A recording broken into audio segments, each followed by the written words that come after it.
Guillermo Lasso y Alfredo Borrero recibieron del CNE las credenciales que los acreditan como presidente y vicepresidente de la República. El ex candidato presidencial y exprefecto de Azuay, Yacu Pérez, se retira del movimiento indígena Pachacutic por desacuerdo con la directiva nacional. Estaría a punto de conformarse una nueva mayoría en la Asamblea. No hay acuerdos para integrar las comisiones legislativas. Se incrementa la demanda para obtener pasaportes. La mayoría lo solicita para vacunarse fuera del país. Declaran la emergencia en Cuenca debido a las fuertes inundaciones que afectan a gran parte de la ciudad y del austroecuatoriano. Buenas tardes, amigos televidentes. Comenzamos con información política. Hace pocos minutos recibió sus credenciales de presidente Guillermo Lasso Mendoza por parte del Consejo Nacional Electoral. Denise, ¿qué tal? Hola Tania, amigos, bienvenidos. El acto se desarrolló en el Centro Cultural Metropolitano de Quito. Nos enlazamos a esta hora con Francisco Garcés, él cubrió el evento. Francisco, adelante, buenas tardes. Denise, amigos, buenas tardes. Sí, nos encontramos en el patio central del Centro Cultural Metropolitano. Hace pocos minutos aquí concluyó la ceremonia con la que el CNE entregó las credenciales al presidente electo Guillermo Lasso y a su binomio, al vicepresidente electo Alfredo Borrero. Es la última ceremonia oficial protocolaria, digamos, antes de que los dos asuman sus puestos oficialmente el próximo 24 de mayo. En este acto estuvieron presentes, además de las autoridades electorales, por supuesto, también las autoridades del Tribunal Contencioso Electoral, autoridades de todas las instituciones oficiales, las funciones del Estado, además de autoridades policiales y militares. El acto central de esta ceremonia, más allá de la entrega del documento oficial, fue el discurso del presidente electo Guillermo Lasso, a quien vamos a escuchar a continuación con un extracto de su discurso. Un Ecuador donde no hacen falta caudillos para imponer su única voluntad a gritos. Un Ecuador donde el presidente sea, ante todo, el instrumento de esa voluntad ante el autoritarismo. Y esa es democracia. Democracia y más democracia. Quien no haya cometido actos de corrupción, no tema, no tema. Aquello que creen que es persecución es simplemente la luz ciega de la justicia independiente que a partir de ahora empieza a brillar en todo el Ecuador. Y todo buen político debe darle la bienvenida ocupando el lugar que le corresponde, que es por debajo de la ley, no por encima de esta, a través de supuestas comisiones de la verdad. Nosotros escogemos el camino más difícil, el de la democracia plena. Y ojo, nadie nos ha dicho que es lo más fácil. La democracia requiere esfuerzo, requiere voluntad para comprender al otro. Se va a necesitar dedicación, paciencia y tolerancia. Inclusive requerir de aparentes derrotas pasajeras para alcanzar la victoria final y definitiva. Sí, como escuchamos, ese fue el mensaje directo del presidente electo Guillermo Lasso, quien se refirió a lo sucedido en la Asamblea Nacional, en donde muchos consideran que es una derrota de su partido, el movimiento Creo, lo que ha sucedido con esa alianza con el Partido Social Cristiano y con el correísmo de UNES. Pero él no lo considera así, considera que es una victoria parcial. Esto es lo que ha sucedido aquí en el Centro Cultural Metropolitano, en el centro de la capital, con la entrega de credenciales al binomio presidencial electo. Seguimos contigo, Tania, desde estudios con más información. Buenas tardes. Buenas tardes y gracias, era Francisco que nos estaba reportando desde el CNE. Y luego de la ruptura de la alianza entre el movimiento Creo y el Partido Social Cristiano, el presidente electo anunció quién ocupará la gobernación del Guayas en reemplazo de Henry Cucalón. A pocos días de que asuma el poder, el gabinete que lo acompañará al primer mandatario aún está incompleto. A 5 días de que Guillermo Lasso asuma el poder, todavía hay vacantes en lo que será su gabinete ministerial, o al menos la información no se ha hecho pública. Ayer Lasso anunció que Vicente Tayano Álvarez ocupará la gobernación del Guayas. Esto luego de la ruptura de la alianza entre Creo y el Partido Social Cristiano, que había acordado que ese puesto lo ocupe Henry Cucalón. Y esta mañana, a través de su cuenta Twitter, un nombre más, el de Juan Francisco Núñez, quien será el gobernador de Manabí. Faltan todavía 18 por designar, más el titular del Consejo de Gobierno de Galápagos.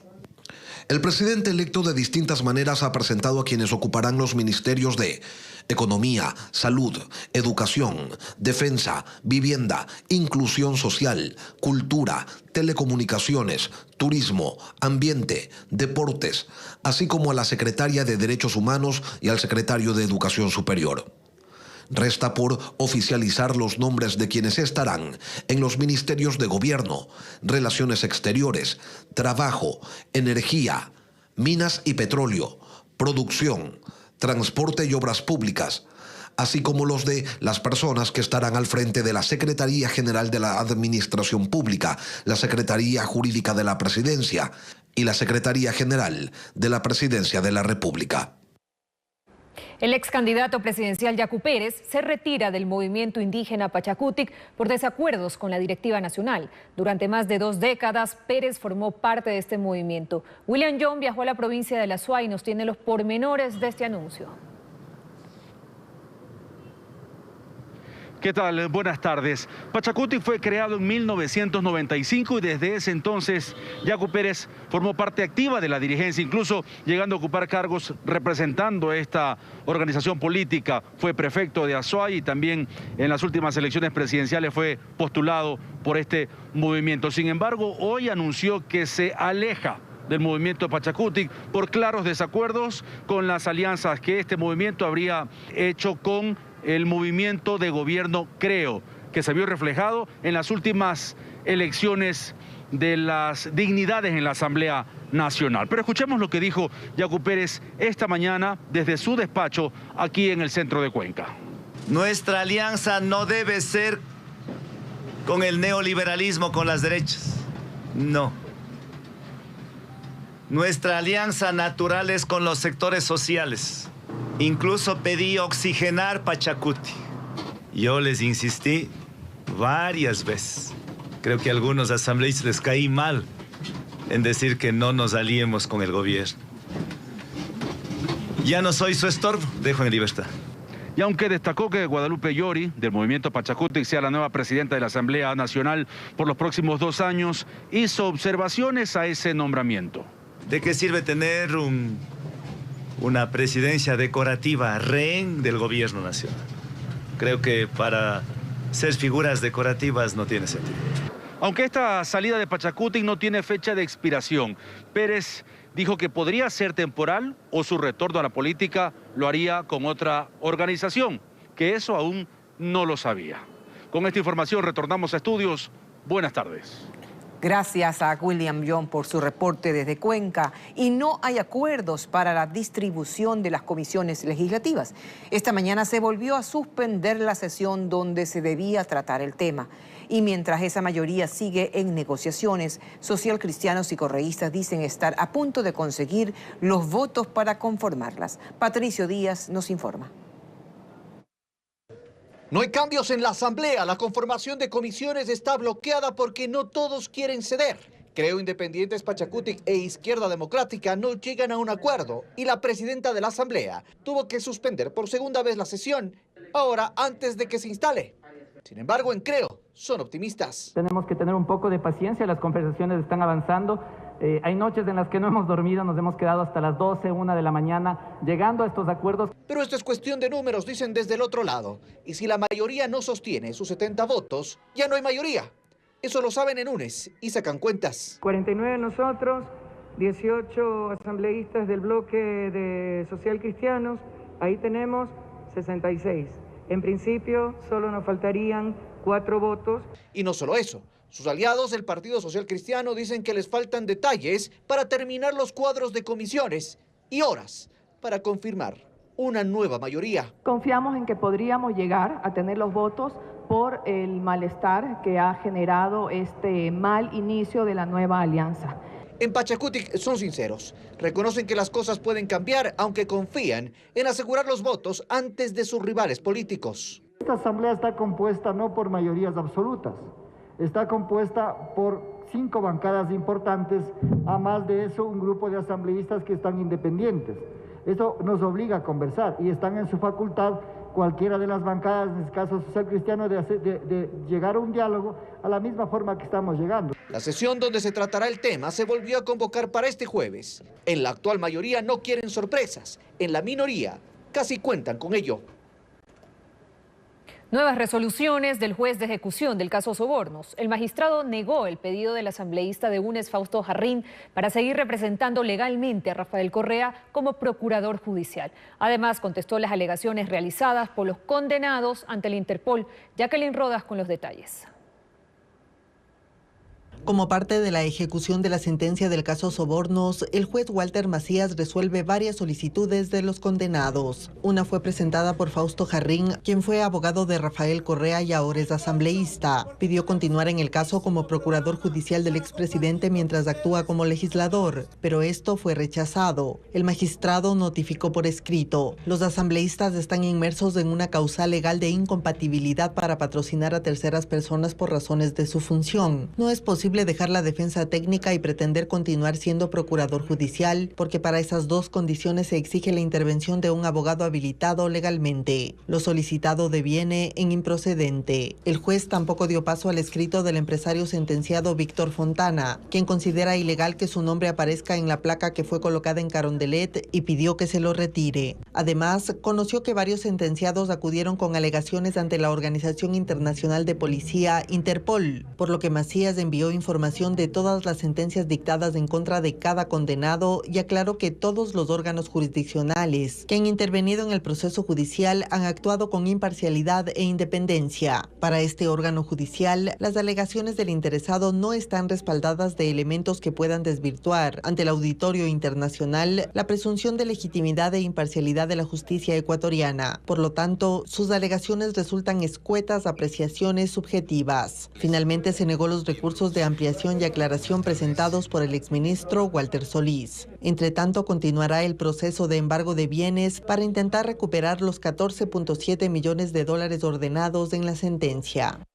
Seguimos con más información. Los familiares de quienes se encuentran internados en los hospitales públicos siguen denunciando la escasez de insumos y medicinas, incluso de las más básicas. Una realidad que afecta no solo a los contagiados de COVID, sino a todos los pacientes en general.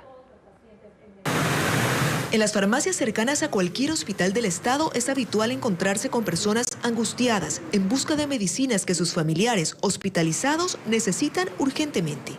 ¿Y adentro qué le dijeron? ¿Que no hay? No hay, sí. Flumocil en inyección es lo que no hay. ¿Para qué? Para las áreas COVID no hay flumocil. Aunque esto de tener que buscar medicinas o insumos fuera del hospital no ocurre solo con los pacientes con COVID. o solo en un hospital, o solo en el Seguro Social. Este, por ejemplo, es el Hospital Guayaquil. Y Luis tiene a su suegro internado por dengue hemorrágico. Sí, justo ayer me mandaron a comprar afuera porque allá adentro no hay. ¿Qué no hay? Ampollas. Y ya se me está acabando el dinero para poder seguir comprando el medicamento. Un poco más allá está Estela. Sostiene una lista de cosas que debe comprar para su madre que está internada en el hospital. Le piden pañales, guantes, sueros, electrodos, jeringuillas, cosas que ella simplemente no puede costear. No hay plata para poder comprar todo esto. Imagínense, 20 pares de guantes. ¿Qué va a hacer ella con 20 pares de guantes? Y claro, los casos como el de Estela se multiplican. En las puertas de emergencias, todos tienen una historia similar. Sí, está mi mamá y no tenemos dinero para comprar lo que necesitamos, porque adentro no hay nada, no hay nada. No hay cosas tan básicas como guantes, no hay catéter, no hay ampollas. Si necesitan hacerle exámenes de emergencia a tu familiar, tienes que salir, te dan los exámenes para que los realizas afuera. Es decir, si no tienes dinero, no puedes ayudar a tu familiar. Hemos conversado ya con voceros de este hospital quienes aceptaron explicar la situación y dar su versión de los hechos. Por ahora, Estela sigue sentada en la puerta de emergencias, angustiada, con la lista en la mano y pensando en cómo conseguirá el dinero para poderla comprar. Cerca de 900 pasaportes al día se emiten solo en una de las 3 agencias del Registro Civil de Quito, mientras en los exteriores de la institución se registran largas filas para poder realizar este trámite. Andrea Báez nos cuenta que la mayoría son grupos familiares que buscan renovar el documento. Este es el panorama que se registra desde las 5 de la mañana en los exteriores de la matriz del Registro Civil de Quito. Al pasar las horas, la fila de personas que buscan renovar o sacar por primera vez su pasaporte se vuelve interminable. Algunos son grupos familiares y otros jóvenes que por horas esperan su turno. La mayoría coinciden con un objetivo común: poder salir del país para vacunarse. ¿Renovar pasaporte? Sí, claro que sí. ¿A dónde viaje? Sí, nos vamos de viaje, ajá. Nos vamos a vacunar. ¿Desde qué hora hasta aquí? Llegué más o menos a las 6:10. Definitivamente por el tema de la vacunación en otros países. ¿Cuál sería el objetivo? El objetivo sería viajar para lo que es la aplicación de la vacuna contra el COVID. Según Rodrigo Avilés Jaramillo, director del Registro Civil, la demanda por obtener el pasaporte se ha duplicado en un 50%. El año pasado emitimos 248.281 pasaportes en los 12 meses. Hasta el momento, hasta el día de ayer, ya tenemos emitidos más de 124.000 pasaportes a nivel nacional. Se ha incrementado un 50%. Las autoridades han mencionado que la demanda llega a tal punto que solo aquí, en la matriz del Registro Civil ubicada en el norte de la capital, se llegan a emitir más de 900 pasaportes al día. En Cuenca, 500 pasaportes diarios y hoy estamos como en 650 diarios. Hay momentos que tenemos que cortar la cola y decirles a los ciudadanos que hasta aquí vamos a atender, porque no nos vamos a avanzar hasta las 5 de la tarde a atender a todos los ciudadanos. Por lo que el director del Registro Civil asegura que se extenderán los horarios de atención para pasaporte. Estamos planificando para desde el día viernes hacer un horario extendido desde las 7 de la mañana hasta las 7 de la noche. El sábado de 7 de la mañana a 3 de la tarde en los centros de impresión, que es Quito, Guayaquil y Cuenca. Hasta el momento se han emitido más de 124.000 pasaportes en lo que va del año. El gobierno saliente de Lenín Moreno fue uno de los que más estados de excepción firmó durante su gestión. Entre los temas pendientes que deja el próximo presidente Guillermo Lasso está la regulación del uso progresivo de la fuerza para las Fuerzas Armadas en momentos de crisis política y tensión social. Paul Romero con el informe. El Frente de Seguridad del Gobierno presentó su informe de gestión en el Palacio de Carondelet. Si algo caracterizó al presidente Lenín Moreno fue la firma recurrente de estados de excepción para salir de diferentes crisis. Lo hizo en 6 ocasiones. El primero en 2019, durante las movilizaciones de octubre, fueron 12 días de tensión social y violentas manifestaciones en rechazo a la eliminación del subsidio de los combustibles. Los restantes, durante el año 3 meses de pandemia por el coronavirus. Una de las tareas pendientes en materia de seguridad para el gobierno entrante será la regulación del uso progresivo de la fuerza para las Fuerzas Armadas durante los estados de excepción. Eso tiene que estar regulado, es decir, tiene que haber correspondencia entre el grado de amenaza que se va generando, que se va escalando por parte de los manifestantes, la sociedad que está convulsionada, y por otro lado, las instituciones que tienen la obligación de restablecer la paz social. Esto una vez que la Corte Constitucional declaró inconstitucional el reglamento sobre el uso progresivo de la fuerza que establecía la utilización de armamento letal en casos de violencia agravada. Por esta razón, la policía tomó esta misma idea y presentó como una propuesta de ley a la Asamblea Nacional. Tomará algún tiempo, por lo menos un año. La crisis carcelaria fue una de las más críticas que enfrentó este gobierno en materia de seguridad. Hubo amotinamientos constantes y decenas de muertos. Un Estado que perdió el control y una bomba activa que deberá asumir el futuro gobierno. La preinversión necesaria para que el Banco Interamericano de Desarrollo pueda entregar los 35 millones de dólares para la implementación de 3 centros de privación de la libertad que se conviertan en estructuras, en fábricas de producción. El combate al narcotráfico es otro tema complejo que heredará el nuevo gobierno. En los últimos 4 años se incautaron más de 400 toneladas de droga. Seguimos informando. Cuenca fue declarada en emergencia debido a las graves inundaciones producto de las últimas lluvias. Las autoridades estiman que hay cerca de 500 damnificados por el desbordamiento de los ríos. María Gabriela Carpio nos tiene un informe con imágenes de nuestro corresponsal Ángel Robles. Cuenca soporta los estragos de las intensas lluvias. El desbordamiento de los ríos Yanuncay y Tarqui ha dejado bajo el agua a al menos 6 sectores de la zona rural. Ante esta crítica situación, el alcalde Pedro Palacios decidió declarar la emergencia. En el caso de las 2 empresas municipales, al ser una declaratoria de emergencia que lo que hace es destinar recursos para solventar temas que no estaban planificados, tenemos el pase de agua potable en las zonas rurales, en especial lo que es el proyecto Irquis en Victoria del Portete. Entre los sectores más afectados está el Descanso, donde las vías quedaron completamente inundadas, al igual que la central termoeléctrica, lo que dejó sin energía a varias zonas como San Cristóbal y Jadán. Los habitantes dicen que las pérdidas son cuantiosas. Pero el sufrimiento y el dolor, eso es fuerte, porque aquí las autoridades, gobernador o dice Senaguas, Medio Ambiente, Obras Públicas, Paute, que pertenece a esta Paute, ninguno de estos se ha presentado hasta este momento, nadie. Que nos ayuden, que porque el Descanso nunca se ha taponado, nunca ha habido nada, ha sido libre el río. Asimismo, en el sector de Capulispamba, también al norte de Cuenca, colapsó un puente peatonal. Durante esta mañana, funcionarios de gestión de riesgos visitaron los barrios donde se reportan mayores estragos. Actualmente tenemos un aproximado de 101 familias, 461 personas que han sufrido daños por el desbordamiento de los ríos aquí en Cuenca. También personal de transporte y obras públicas realiza trabajos con maquinarias al borde del río Cuenca para fortalecer los taludes y evitar que la vía que conduce a la Amazonía colapse.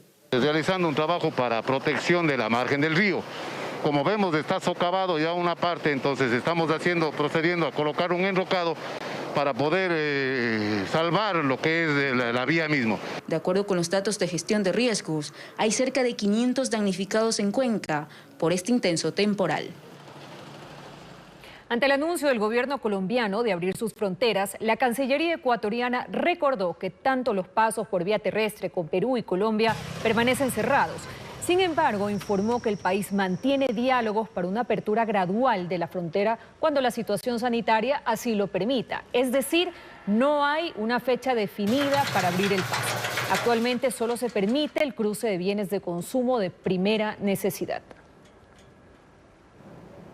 Una red de narcotraficantes que operaba dentro del puerto de Guayaquil y contaminaba contenedores fue capturada esta madrugada. Los operativos se desarrollaron en 2 provincias. Merlin Ochoa con los detalles de los operativos. Luego de una persecución, la policía capturó al conductor de un tráiler cerca del puerto de Guayaquil, en el sur de la ciudad. Intentaba ingresar este contenedor que tenía 10 bultos con 705 bloques de cocaína. Según las autoridades, los narcos ahora reclutan a los conductores para que en su trayecto al puerto metan el contenedor a una bodega clandestina. Ahí sacan las cajas de banano y las reemplazan por bloques de droga. Luego cierran el contenedor y siguen su camino hacia el puerto. Y que dentro de las investigaciones con Fiscalía se determinarán en qué trayecto desde la finca al puerto o de los depósitos de contenedores al puerto fue contaminado este contenedor. Centroamérica era el destino final de los 705 kilos de droga. Llamó la atención que todos los bloques de cocaína tenían 2 envolturas y estaban cubiertos con una mezcla de café, mostaza y grasa para que los canes no los detecten. En un segundo caso, la policía capturó a 5 personas investigadas de formar parte de una red narcocriminal que trabajaba dentro del puerto de Guayaquil. Los allanamientos se realizaron en las provincias de Guayas y Los Ríos. Se trata de una organización que contaminaba los contenedores para enviar la droga a Centroamérica y Europa. Según la policía, toda la organización fue desarticulada luego de 4 meses de investigaciones. Continuamos. En Pozorja anoche se registró un asesinato. La víctima fue interceptada a tiros al pie de su domicilio. La policía realiza operativos en esta parroquia de Guayaquil para tratar de localizar a los criminales. El hombre fue asesinado mientras salía de su vivienda ubicada en la parroquia rural de Pozorja en Guayaquil. Según testigos, 2 sujetos que se movilizaban en una moto le propinaron varios disparos. Los criminales huyeron rápidamente del lugar, mientras que la víctima fue trasladada al Hospital Básico en General Villamil Playas, donde confirmaron su deceso. El fallecido fue identificado como Dayton Zambrano, conocido como el Empalmeño. La Policía Nacional llegó al sitio a recoger indicios y ahora realizan operativos para dar con el paradero de los asesinos. Y el sector turístico empieza a promocionar ofertas para este feriado del 24 de mayo, aunque aún no han invertido en insumos hasta conocer las resoluciones de los COE cantonales. Sin embargo, el gremio médico teme un repunte incontrolable de COVID-19 en los próximos días. Hosterías en el lago San Pablo, Laguna de Mojanda, Baños de Tungurahua ya empiezan a tener reservas importantes para el feriado del 24 de mayo. Hacen sus mejores promociones, segunda noche a mitad de precio, entre otras. Aunque según Norman Bock, consultor hotelero, todos tienen temor de invertir en insumos porque los diferentes COE cantonales no han definido las restricciones luego de que se levante este jueves el toque de queda. Que por lo menos con 8 o 10 días de anticipación se tomen las decisiones de los COEs cantonales cuando ya se sabía que el estado de excepción iba hasta el día de hoy. En Quito, la ocupación del sector hotelero para este fin de semana y lunes de feriado es de un 30 a 35%. En posesión del presidente Lasso hay cierto movimiento de distintas delegaciones internacionales y nacionales que están viniendo a la posesión. Sin embargo, este feriado mantiene en zozobra al sector de la salud, pues el repunte de casos podría ser muy grave. Santiago Carrasco, presidente de la Federación Médica Ecuatoriana, habla de cifras. ¿Qué porcentaje de población podría infectarse en esta vez si es que no revisamos y no guardamos todas las medidas de bioprotección y seguridad? Podrían ser hasta de un 60-70%. Carrasco señala que después de 4 fines de semana de confinamiento, muchos saldrán a disiparse y sin medidas. La gente quiere aprovechar, probablemente salir a las playas, salir de visita a familias y todo. Eso estamos diciendo. Si es posible, trate de mantenerse en su casa, trate de no salir. Hay expectativas sobre el pronunciamiento de los COE cantonales que luego del estado de excepción decidirán qué restricciones tomarán en cada una de sus provincias. Los CATs de diferentes provincias empiezan a pronunciarse. Por ejemplo, los balnearios del Cantón Salinas, provincia de Santa Elena, serán reabiertos a los turistas este fin de semana tras la finalización del estado de excepción y toque de queda el 20 de mayo. El alcalde Daniel Cisneros confirmó que las playas de ese cantón podrán ser visitadas de 8 de la mañana hasta las 15 horas este fin de semana, manteniendo el distanciamiento social y la prohibición del consumo de bebidas alcohólicas. Desde marzo de este año, gran parte de la población del cantón Pasaje en la provincia de El Oro permanece sin agua. Esto debido a la rotura del acueducto que abastece a 90.000 habitantes, quienes deben hacer filas al pie de los tanqueros. Nuestro corresponsal Fabricio Lapo informa que los moradores exigen una solución inmediata a esta problemática. Desde hace 2 meses, unos 40.000 habitantes de Pasaje en El Oro están sin agua potable debido a que las fuertes lluvias de marzo provocaron que el río aumente su caudal, destruyendo la tubería que abastece del servicio a toda la población. Estamos con los tanqueros del prefecto que nos han ayudado, nos han abastecido de agua y a veces en agua lluvia cogemos lo que viene de la lluvia. Hay algunos que hacen lo que sea por conseguir el líquido, pues los grifos de miles de familias que habitan en esta ciudad están secos. Para lavar deben utilizar agua en balde que reciben de tanqueros. Además, en algunos sectores han instalado puntos de agua comunitaria para abastecerse. Porque aquí no viene agua ya durante 2 meses. Según datos de las Fuerzas Vivas de Pasaje, unos 80 barrios de la urbe no cuentan con el servicio. Sobre las viejas bases que sostenía la tubería ahora afectada, la empresa municipal responsable ha instalado 2 tubos de 90 milímetros, cuando en el lugar estaba ubicada una tubería de 300 milímetros. Trabajos que son cuestionados. Es antitécnico y es repudiable por toda la ciudadanía, porque como podemos observar, a más de esta tubería que es tan delgada, no garantiza que el agua sea apta para el consumo humano. Los habitantes de Pasaje manifiestan que ni el alcalde ni la empresa de agua potable dan solución definitiva al desabastecimiento. Freddy Jaramillo, gerente de la empresa de agua, señala que esta problemática no es de ahora. Sí que se ha agudizado por el problema del colapso de la estructura, pero Pasaje tiene un problema de agua de 30 años atrás, 40 años atrás. No es de ahora justamente, no es que hace 1 mes, 2 meses o 3 meses todo el mundo tenía agua en la ciudad. Según la empresa de agua de Pasaje, los trabajos de reparación de la tubería colapsada tomará unos 8 días más. Mientras tanto, los habitantes de este cantón seguirán recibiendo agua en tanquero. El gerente de la empresa de agua Pasaje agregó que estos trabajos son provisionales, pues que ya se realizó un contrato complementario en la mancomunidad La Esperanza sobre la construcción de una nueva estructura para la línea de conducción de agua, que estaría listo en 90 días. Tania, con este reportaje estamos despidiendo. Así es, habrá más información como siempre a las 19 horas en Televistazo Estelar. Un abrazo.